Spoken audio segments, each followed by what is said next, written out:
Outer దాకా greater అట. జిహెచ్ఎంసీలో 20 మున్సిపాలిటీలు ఉన్నాయట. 7 కార్పొరేషన్ల విలీనానికి కేబినెట్ ఓకే చెప్పిందట. కొత్తగా మరో డిస్కమ్ వచ్చిందట. 3000 మెగావాట్ల సోలార్ పవర్ కొనుగోలుకు టెండర్లు ఇచ్చినట. 10,000 మెగావాట్ల పంపు స్టోరేజ్ విద్యుత్ ప్లాంట్లకు అనుమతులట. పరిశ్రమలే సొంతంగా కరెంటు తయారు చేసుకునే వెసులుబాటట. హైదరాబాద్ లో 14,725 కోట్లతో అండర్ గ్రౌండ్ కేబులింగ్ అంట. రామగుండంలో నిర్మించే 800 మెగావాట్ల థర్మల్ ప్లాంట్ నిర్మాణ బాధలు ఆ ఎన్టీపీసీకి అప్పగిందా. కేబినెట్ మీటింగ్ లో కీలక నిర్ణయాలు. ఇక్కడ ఎక్కడైనా సరే ఈ కేబినెట్ సమావేశంలో సర్పంచ్ ఎన్నికలు అనే పదం కూడా రాలేదు. ఇంతకంటే చాలా విషయాలు ఉన్నాయి, నేను చెప్తా ఒక్కొక్కటిగా మనం మాట్లాడుకుందాం. ఇప్పుడు రేవంత్ రెడ్డి ఎంతసేపులో కరెంటు జోలు రాశారు. ఓ కొత్త డిస్కౌంట్ తెచ్చినాం, అన్ని పథకాలు అలా చేస్తున్నాం, మేము అభివృద్ధి చేస్తున్నాం రాశారు. కానీ చర్చ మొత్తం జరిగింది దీని గురించి కాదు. 9,292 ఎకరాలు ఏదైతే పాలసీల పేరు ఏదో పాలసీ పట్టుకొచ్చారు, హిల్ట్ పాలసీ పేరుతో ఇండస్ట్రీలు హైదరాబాద్ సిటీలో ఉన్న ఇండస్ట్రీస్ అన్నిటిని సిటీ అవుట్స్కట్స్ తీసుకెళ్లి వాళ్ళ దగ్గర నుంచి లక్షల కోట్లు కమిషన్లుగా దొబ్బుకునే బృహత్ కార్యక్రమం అవుతుందో అది మనకంటే ఫస్ట్ బీఆర్ఎస్ పార్టీకి ఎట్టదేసింది. ఎవరు చెప్పిండు, ఏ అధికారి చెప్పిండు, వాడిని ఏం చేద్దాం, వాడిని ఎట్లా పట్టుకుందాం, ఇది వీళ్ళు పెట్టే చర్చ. మరి ఇప్పుడు ఎన్నికలు ఫిక్స్ అయినాయి, మరి ఏమైనా కొత్త పథకం ఇస్తారేమో, ఓ కొత్త అభివృద్ధి చేస్తారేమో, 4 పనులు చేస్తారేమో అని మీరు ఆశపడ్డారు. నిన్న మీటింగ్ జరుగుతుంటే మన్ను కూడా చేసిందండి. వాళ్ళ బాధలలో వాళ్ళు ఓట్లకు ఎన్ని పైసలు పంచాలి, ఏడదేవాలి, ఈ 9,292 ఎకరాలకు ఎట్లా దొబ్బి తినాలి, సిటీని ఎట్లా ఆగం చేయాలి, దీని మీద చర్చ పెట్టుకొని చాలా సుదీర్ఘంగా ఆలోచన చేశారు. వాళ్ళకు ఆధారం మీద ఉన్న సోకు ప్రజల పైన లేదు. మీరు ఉంది అనుకుంటే మీ కర్మ, మాకేం సంబంధం లేదు. ఇక కేబినెట్ నిర్ణయాల్లో ఇంకా కొన్నట నేను ఒకటి చూపిస్తాను. వీళ్ళు ఒకటే రాస్తారు. ఇప్పుడు ఇవన్నీ కలిపిరట. హైదరాబాద్ మెగా హైదరాబాద్ కాబోతుందట. జిహెచ్ఎంసీలో 20 మున్సిపాలిటీలు కలుస్తున్నాయి, 7 కార్పొరేషన్లు విలీనం కాబోతున్నాయి. ఇక 3 కార్పొరేషన్లుగా మహానగరాన్ని విభజించబోతున్నాడు. విలీనం నేపథ్యంలో జిహెచ్ఎంసీ విభజనకు ప్రభుత్వం యోచన చేస్తుంది. పాలనా సౌలభ్యం కోసమే అంటుంది. ఫిబ్రవరి వరకు జిహెచ్ఎంసీ పాలక వర్గం గడువు ఉన్నది. విభజనపై మార్చిలో ప్రకటన చేయబోతున్నారు. ఇంకేంది, విస్తరణకు రాష్ట్ర మంత్రివర్గం ఆమోదం తెలిపింది. ఇకపై ఓఆర్ఆర్ వరకు జిహెచ్ఎంసీ పరిధి ఉండబోతుంది. 2 కోట్ల జనాభాతో మినీ తెలంగాణగా అవతరించబోతుంది. ఇక అవసరమైతే మినీ అమెరికా కూడా అంటాడు 4 రోజులు అయితే. 2,735 చదరపు కిలోమీటర్లతో దేశంలో అతిపెద్ద నగరంగా మారబోతుంది. ఓఆర్ఆర్ దాకా ఒకే రకమైన పట్టణ ప్రణాళికలు ఉండబోతున్నాయి. అధ్యయనానికి జిహెచ్ఎంసీ కౌన్సిల్ ఆమోదం తెలిపింది. ఇక మరి గ్రీన్ సిగ్నల్ ఇస్తే 1-2 నెలల్లో డివిజన్ల పునర్విభజన, కార్పొరేషన్ల విభజన పూర్తయింది. అధికార వర్గాల వెల్లడి. అంతే, ఇంతవరకు ముచ్చట. ఇప్పుడు దీని పేరు మరి ఏం చెప్పుకుంటారో చెప్పుకోరు. హైదరాబాద్ మహానగరంగా అభివృద్ధి చేశాట. ఇప్పుడు సిటీ సరిహద్దులో, ఈ ఔటర్ రింగ్ రోడ్ సరిహద్దులో ఉన్న ఈ మున్సిపాలిటీలు, గ్రామ పంచాయతీలు అన్ని కలిపి 20 ఏమో ఉన్నట్టుంది. 20 మున్సిపాలిటీలు జిహెచ్ఎంసీలో కలుపుతారు. పెద్ద హైదరాబాద్ చేస్తారు. ఇప్పుడు పెద్ద హైదరాబాద్ ప్రపంచంలో పెద్ద నగరం అంట మన హైదరాబాద్. సో అట్లా రేవంత్ అన్న చేయడానికి రెడీ అయ్యింది.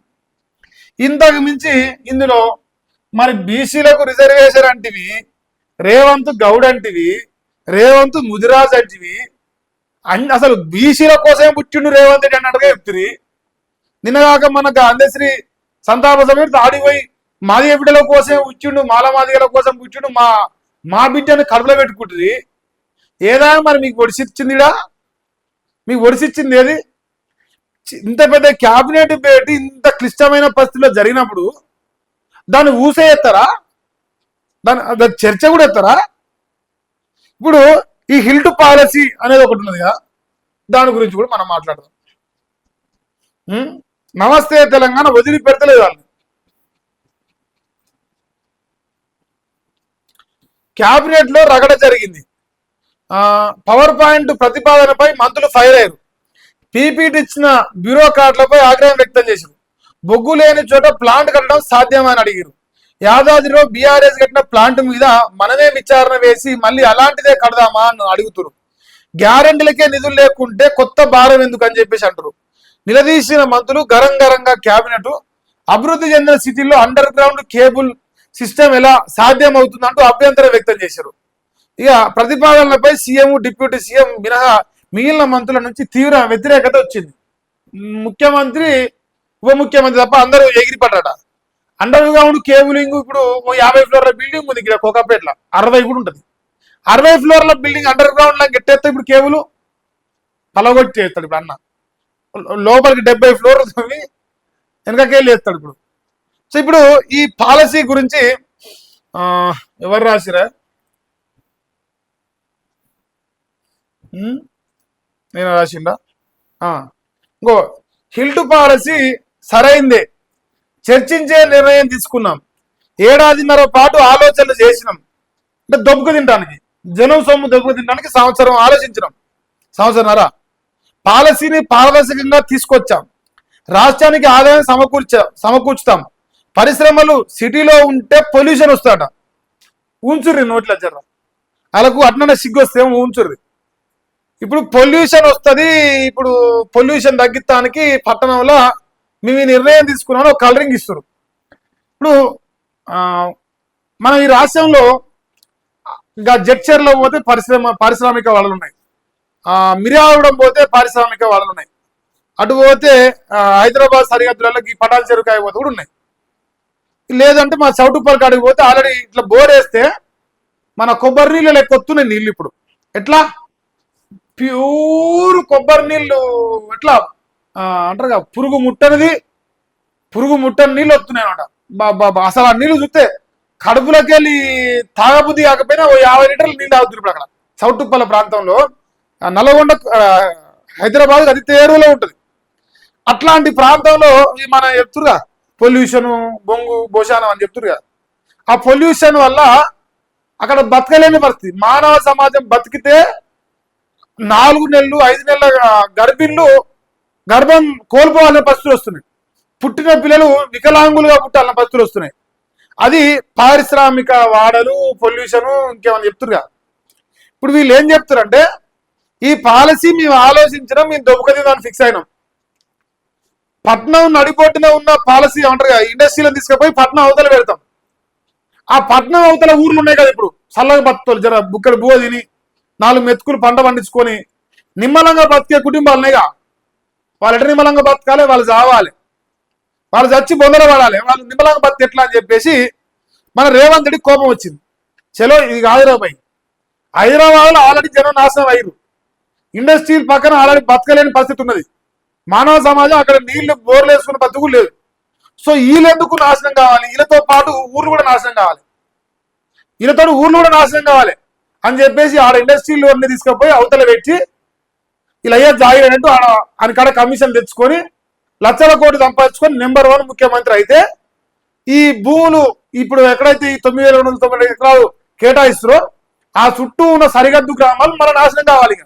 మళ్ళీ వాళ్ళకు రోగాలు రావాలి, వికలాంగులు కావాలి, వాళ్ళ పిల్లలు నాశనం అయిపోవాలి. ఇదే మన అన్న తీసుకొచ్చిన పాలసీ. ఆల్రెడీ నాశనమైన దగ్గర ఇంకా రుడమో పడమో అనేది వస్తే అయిపోతుంది, అది ఖరాబ్ అయింది. ఇప్పుడు ఆ నుంచి ఇప్పుడు ఇండస్ట్రీ లేపినంత మాత్రం మళ్ళీ పోయి ఆడవాడు బతకలేడు, ఎందుకంటే ఆల్రెడీ చెప్పారు అక్కడ మానవ సమాజం బతకలేరు బాబు అని.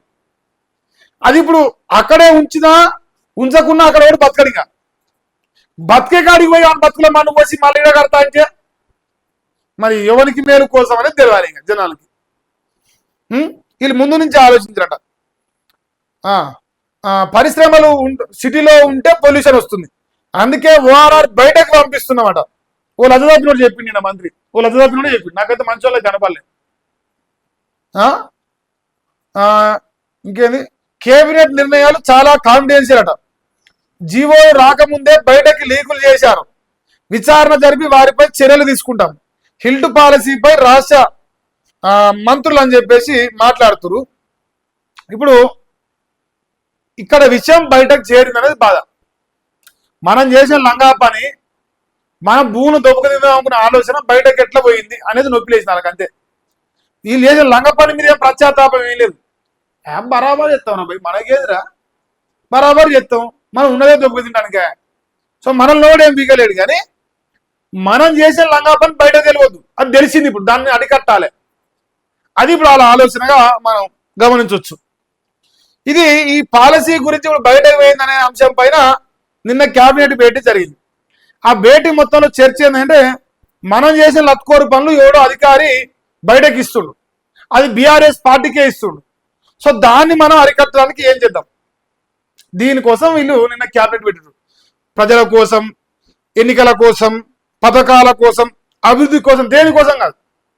ఓన్లీ దోపుక తినడం ఎట్లా అవుతాడో తెలియకుండా. ఇదే నిన్న జరిగిన క్యాబినెట్ భేటీ.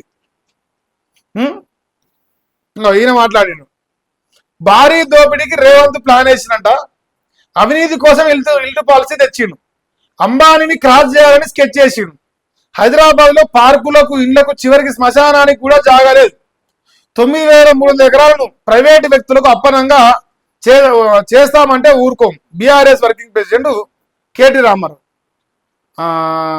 అంబానీని, అదానీని మించడానికి రేవంత్ రెడ్డి ప్లాన్ వేస్తున్నాడు. 5 లక్షల కోట్లు సింగిల్ పేమెంట్ వస్తుంది, సింగిల్ పేమెంట్. మరి తద్వారా రేవంత్ రెడ్డి ప్రపంచకంలోనే సంపన్నుడైన ముఖ్యమంత్రి, సంపన్నుడైన భారతీయుడు కావాలని ఆశపడుతున్నట్టు. మరి అదాని, అంబానీ దాటిపోవడానికి ఈ హిల్ట్ పాలసీ తెచ్చినట్టు. ఈ ఇలా ఒక్క సన్నాసి కూడా నోరు తెరతలేరు వీళ్ళంతా మంత్రులు. ఇప్పుడు ఒక్కడన్నా నోరు చేసి, మరి నాయన ఇది లంగపండి రా, వద్దురా, మన జనం నోట్లో ఉంచుతారా, ఇప్పటికే మనల్ని కన్నమ్మ బూతులు తిరుతురు, ఇక వద్దురా అని అనుకుంటలేరు వీళ్ళు. తిందాం బడ్రి, మనిషి కింద పంచుకుందాం, మళ్ళా రామ అధికారులకు అని చెప్పేసి వాళ్ళు డిసైడ్ అయ్యారు. ఇది ఇంకా రేవంత్ అన్న ఇక మంచి బొమ్మ పెట్టి, ఫోన్ పెట్టి, కుసబెట్టి ఇక వాగుతాడు. ఇక ఆ వాగిన బొమ్మ మనకేసారు. అసలు ముచ్చట వేరే, వీళ్ళు రాజే కొసరు ముచ్చట వేరే. అసలు ముచ్చట హిల్ట్ పాలసీ బయటకెట్ట పోయింది.